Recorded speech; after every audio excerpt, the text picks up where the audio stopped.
Bien Romain, alors tu viens de t'imposer ici à Deauville. Alors tout d'abord on va faire un petit tour sur la course. Comment s'est passée la course pour toi? La course s'est plutôt bien passée parce que je remporte la victoire. Donc c'est vrai qu'elle s'est plutôt bien passée.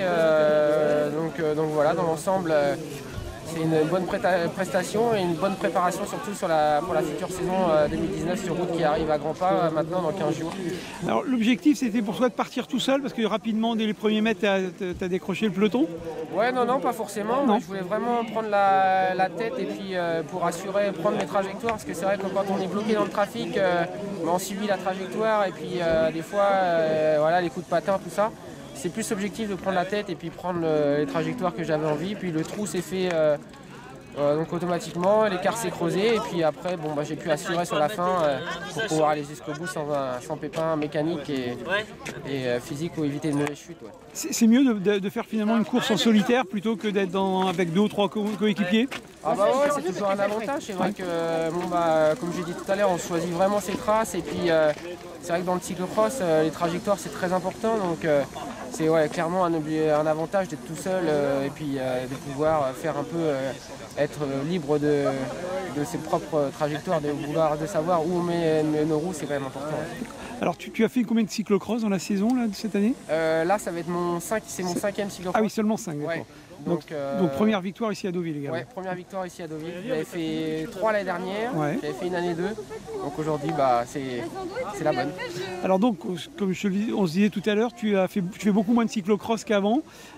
C'était un choix là finalement. Ouais, clairement, là, ça fait 2 ans que j'ai laissé un peu le cyclocross de côté, je m'en sers plus de préparation. Donc cette année, je fais encore moins que l'année dernière, vraiment, parce que je suis rentré dans une équipe où vraiment la priorité, c'est la route.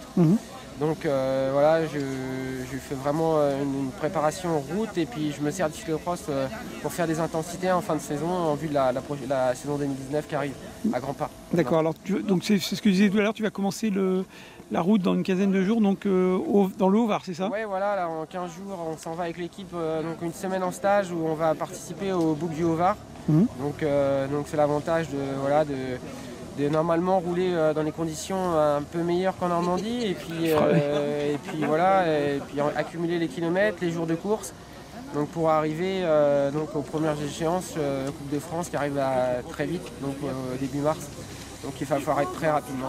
Alors c'est quoi ton objectif cette saison à titre individuel déjà? À titre personnel, c'est me faire plaisir sur le vélo et puis aider au maximum l'équipe à atteindre ses objectifs pour 2019.